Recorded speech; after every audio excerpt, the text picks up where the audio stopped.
जी अस्सलाम वालेकुम नाज़रीन, आज हम मौजूद हैं उकाड़ा में अल-नूर तस्बीह खाना पे, जो कि डॉक्टर जहांगीर साहब जहाँ कुरान और सुन्नत की रोशनी में लोगों को उनके मसाइल का हल बताते हैं।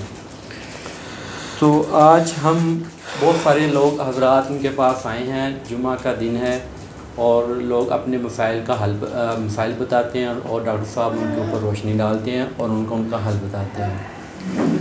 तो बहुत सारे लोग बैठे हैं, आइए हम इनसे इनके ख़यालात का इज़हार करते हैं, पूछते हैं और इन्होंने कब से अल-नूर तस्बीह खाना में आ रहे हैं और यहाँ पे आकर उन्होंने क्या पाया है और क्या रूहानियत का सबक जो उन्होंने लिया उस पर अमल किया है और उनकी ज़िंदगी में क्या बदलाव आया है।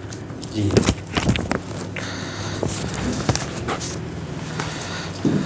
जी अस्सलाम वालेकुम साहब, जी क्या हाल चाल है? ठीक है जी। मेरा ये सवाल है कि आप अल-नूर तस्बीह खाना में हर जुमा को आते हैं और कितने दिनों से या कितने माह से या कितने सालों से आप आ रहे हैं और आपके क्या मसाइल थे जो डॉक्टर साहब ने उनका हल बताया है कुरान और सुन्नत की रोशनी में? जी बिस्मिल्लाहिर्रहमानिर्रहीम। डॉक्टर साहब को जो आया है तो इन्हें परेशान सी पूरा खानदान, पर असी दस नहीं सकते। इन्होंने सब तो पहला तो एक तस्वीर सानू दसी पढ़न भी आ पुत्र पढ़िया करनी है इंशाअल्लाह असी वो बकायदगी ने पढ़ते हैं। साड़ी जी परेशानियां से अल्लाह ताला ने खुशियां च बदल दित्तियां और 1 रुपये का भी कभी इन्होंने लैन देन नहीं इतों दिता। वो कहते जी अल्लाह वास्ते के बाहर नज़र न्याज बाहर वंड दिओ या जो भी कोई लैके आंदा उत्थे तकसीम कर देंगे। इन्होंने 1 रुपये का भी कभी सिर्फ दीन की खिदमत करते। अल्लाह ताला इन्हों सेहत देवे, तंदुरुस्ती देवे तो अल्लाह ताला ऐसे 4 बंदे एक शहर च पैदा हो जाना तो कोई भी बुराई जी है जन्म ने सब लोग नमाजी हो जाए, परहेजी हो जाए, किसी का कोई हक ना मारे जी। और डॉक्टर साहब खुश होई है ਤੁਹਾਡੇ ਜਿਹੜੇ ਮਸਾਇਲ ਹੱਲ ਕੀਤੇ ਤੇ ਉਹਨਾਂ ਤੋਂ ਤੁਸੀਂ ਕੋਈ ਮਤਲਬ ਤੁਹਾਨੂੰ ਕੋਈ ਫਾਇਦਾ ਪਹੁੰਚਿਆ? ਸਾਨੂੰ ਇੰਨਾ ਫਾਇਦਾ ਪਹੁੰਚਿਆ ਵੀ ਸਾਡਾ ਖਾਨਦਾਨ ਮਰਨ ਮਰਾਉਣ ਤੇ ਆਇਆ ਹੋਇਆ ਸੀ ਔਰ ਐਸਾ ਇਹਨਾਂ ਨੇ ਹੱਲ ਸਾਨੂੰ ਦੱਸਿਆ। ਅੱਲਾਹ ਦਾ ਸ਼ੁਕਰ ਹੈ ਵੀ ਸਾਰੇ ਮਸਾਇਲ ਜਿਹੜੇ ਖਤਮ ਹੋ ਗਏ ਔਰ ਇਹਨਾਂ ਦੇ ਇੱਥੇ ਆਉਣ ਨਾਲ जिन्नी सुकून बंदे ने दिल का सुकून होंदा। और पढ़ाई जी दसदे आ बंदा अपने यकीन ना पढ़े तो इंशाअल्लाह ताला अल्लाह के हुक्म नाल जिहड़े मसाइल हैं हल हो जाते हैं तो अल्लाह ताला नूं याद करके तो नेक नीयत नाल बंदा आवे तो वो कुछ लैके इत्थों जांदा, कुछ दे के कुछ नहीं जाता। वो अपने मसाइल का हल लैके जांदा, उहदी परेशानी अल्लाह ताला दूर कर दिंदा। बहुत शुक्रिया जी। नाज़रीन अभी आप सुन रहे थे जो अल-नूर तस्बीह खाना में लोग आते हैं और यहाँ पे उनके मसाइल का हल भी उनको मिलता है और दिली तस्कीन भी मिलती है। यहाँ पे ख़वातीन हज़रात बहुत सारे लोग बैठे हुए हैं। अभी हम एक बाजी साहिबा से उनके जो ख़यालात सुनते हैं कि वो कब से आई हैं और उनका क्या मसला था जो उन्होंने हल किया है। जी ये जो मैं आपको कहना चाहता हूँ, ये मेरे पास बाजी बैठी हुई हैं जी।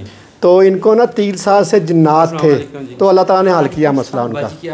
ठीक है माशाल्लाह। जी आप कब से ये अल-नूर तस्बीह खाना में आ रही हैं तो और आपका क्या मसला था? मेरा मसला था जिन्नात थे, मेडिसिन ले रही थी, कोई असर नहीं हो रहा था। जी जी काफ़ी बीमार रहती थी, हर रोज़ हर रात। डॉक्टर साहब ने जिन्नात निकाले आपके अंदर? हाँ जी निकाल दिए। अब मैं बिल्कुल ठीक हूँ माशाल्लाह। बताया था आपसे? हाँ जी वजीफ़ा बताया था जी। माशाल्लाह अल्हम्दुलिल्लाह मैं बहुत बेहतर हूँ, बहुत बेहतर हूँ, काफ़ी बेहतर हूँ। ठीक है, वो मसला मेरा नहीं रहा जी। अब मैं काफ़ी ठीक आ रही हैं? तकरीबन मैं साल से आ रही हूँ जी जी ठीक हूँ।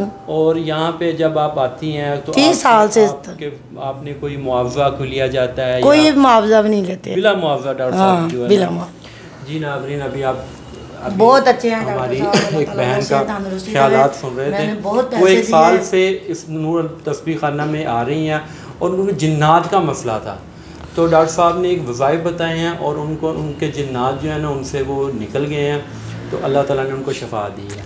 जी डॉक्टर साहब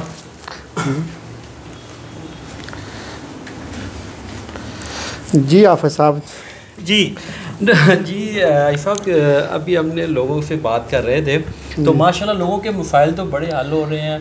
अल्लाह ताला ने आपको एक रूहानियत के लिए भेजा है और आप उनको रूहानियत का दरस भी देते हैं, साथ साथ आपने डॉक्टरी भी करते हैं और पूरी दुनिया में भी जाते हैं। तो डॉक्टर साहब मेरा एक सवाल आपसे एक और है, अभी वक्त तो ऐसा ही है कि हम आपका वक्त ज़्यादा नहीं लेंगे। डॉक्टर साहब अभी आजकल ना तंग दस्ती के हवाले से बड़े मसाइल पैदा हुए हैं जी आफत साहब बड़ा शुक्रिया। मेरी काफ़ी सारी बहनें बैठी हुई, मैंने बेटे को कहा कि ज़रा ना कैमरा थोड़ा ज़रा, क्योंकि वो कुछ पर्दे का ख्याल होता है। अच्छा, उसमें आपने जो सवाल किया ना तंग दस्ती के बारे में, पहले तो मैं आपको ये कहना चाहता हूँ, सब बहन भाइयों को मेरा एक पैगाम है कि सारे जो मेरे भाई हैं ना वो दीन के लिए निकले। दीन के लिए कैसे निकलें? दीन का लिए इसलिए निकलना चाहिए कि हम अपने सारे काम करें। हमें अल्लाह ताला ने पैदा फरमाया है सिर्फ अपनी इबादत के लिए। हमारा पैदा होने का मकसद ये है। दूसरा, भाई अगर हम नहीं निकलेंगे तो कौन निकलेगा? सही बात। हमें निकलना चाहिए।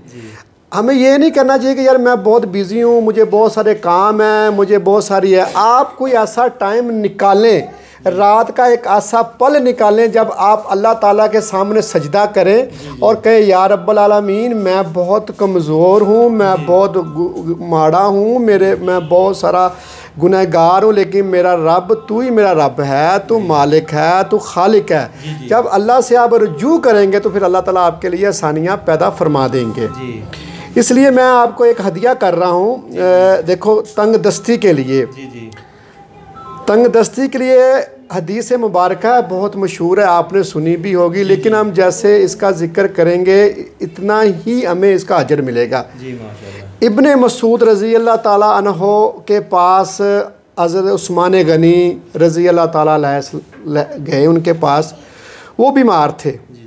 तो हज़रत उस्मान रज़ी अल्लाह ताला ने फरमाया कि मैं आपके लिए ना कुछ वजीफ़ा लगाना चाहता हूँ कि आपकी बच्चियाँ हैं, आप बीमार हैं, आप के लिए मैं कुछ करना चाहता हूँ।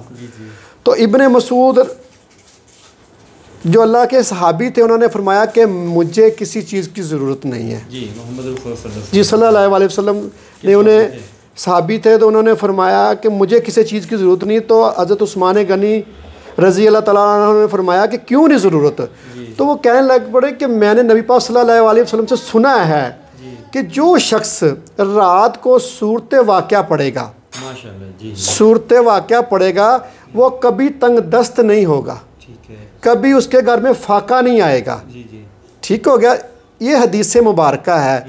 जिन घरों में तंग दस्ती है, परेशानी है, काम नहीं चलते, उन सब बहन भाइयों को मेरी तरफ से ये हदिया है कि मेरे नबी पाक सल्लल्लाहु अलैहि वसल्लम की ये हदीस मुबारक है कि सूरत वाक़या गनी कर देती है। तो सब लोगों से जो मेरे बहन भाइयाँ बैठे हुए हैं, वो सूरत वाक़या अपनी ज़िंदगी में शामिल कर लें। इसका मैं आपको बताता हूँ, कुछ लोग कहते हैं कि जी आप वज़ाइफ तो बताते हैं, खुद करते हैं। मैं 20 साल से सूरत वाक़या पढ़ रहा हूँ और अल्हम्दुलिल्लाह लोगों को बतला रहा हूँ। तो मैंने इतना फैज़ पाया कि अल्लाह पाक ने बहुत सारी बुलंदी दी, आसानी दी इस सूरत की बरकत से, क्योंकि ये हदीस नबवी है। आप सूरत वाक़या पढ़ें, इंशाल्लाह तंगदस्ती से बच जाएंगे। बहुत शुक्रिया डॉक्टर साहब, आपका कीमती वक्त लेने का बहुत हम शुक्रगुज़ार हैं। जी नाज़रीन, अभी आप सुन रहे थे सूरत वाक़या के हवाले से, कुरान मजीद की सूरत है।